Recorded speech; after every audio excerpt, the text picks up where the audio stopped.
Welcome back everyone to the 2024 World Chess Championship match between the champion Dingliren and the challenger Gukeshd. Much to the surprise of many, we saw Dingliren strike first by managing to win the very first game of this World Chess Championship match. How will this game play out? Let's find out. We have Ding with the white pieces, and right away Ding shocks us for the second time in a row by playing e4.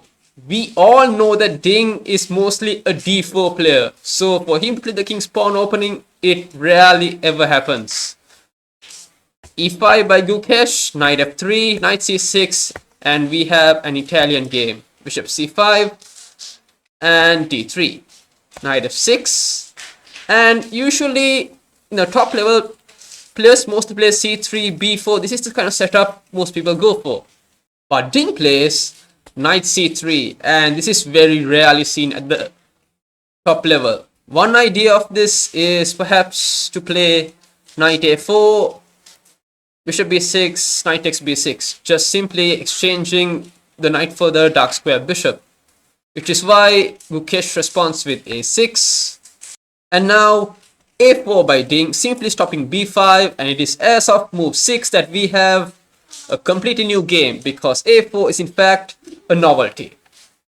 d6 by Gukesh, castles, and h6, a very smart prophylactic move because this completely shuts down bishop g5. Let's assume you don't play bishop g5 and play perhaps castles, for example.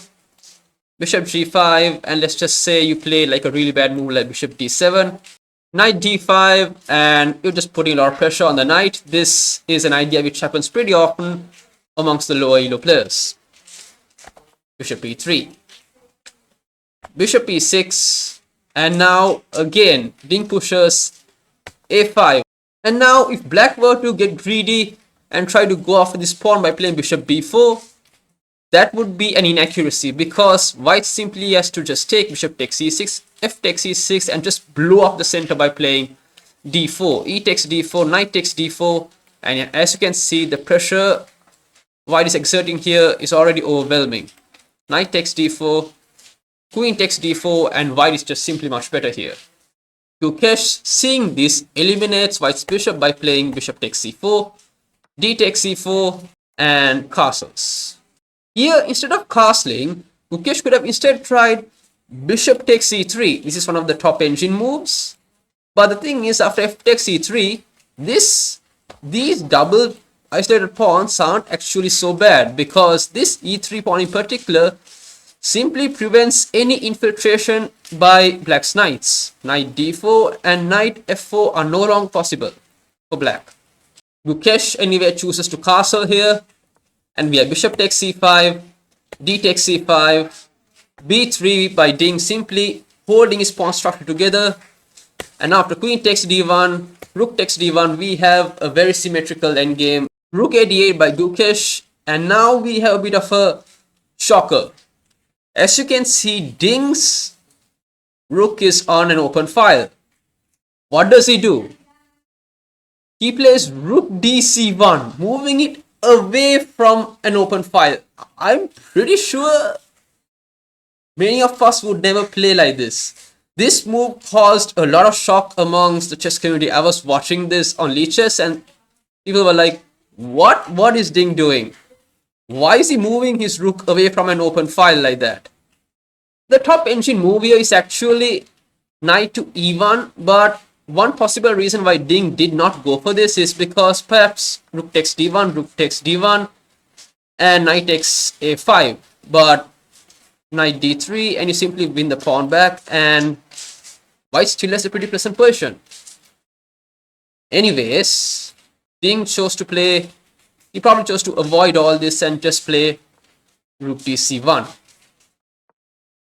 Knight d4 by Gukesh, simply plopping his knight right into the middle, and now knight e1. Rook d6, king f1, simply trying to make slow improvements in the position. Rook f d8, f3, and king f2. h5, and here Ding could in fact go h4 here, perhaps trying for, let's imagine this rook was on g1. You can in future perhaps try g4, h4, g4 ideas and aim for some chaos here on the king side, but Ding chooses to play knight e2 and they just repeat moves and agree to a draw. You might be wondering why they agreed to a draw. Well, from Ding's perspective, it's probably like, I'm probably not going to win this even if I played for another 4 more hours. And I got a rough idea of what Gukesh is playing in the Italian. And I'm up a game in the match, so a draw is fine result. For Gukesh, it's like, I'm on the board, I shook off a loss, I played a decent game. Makes sense, and this is a very drawish position, so why not agree to a draw? Anyways, that's it for this round's recap. Pretty uneventful actually. I do hope that this World Championship match will shake up a notch and things will get a little more interesting. Probably will in the future rounds, and we look forward to seeing that as fans. Catch you all in the next round recap. See ya. Peace out.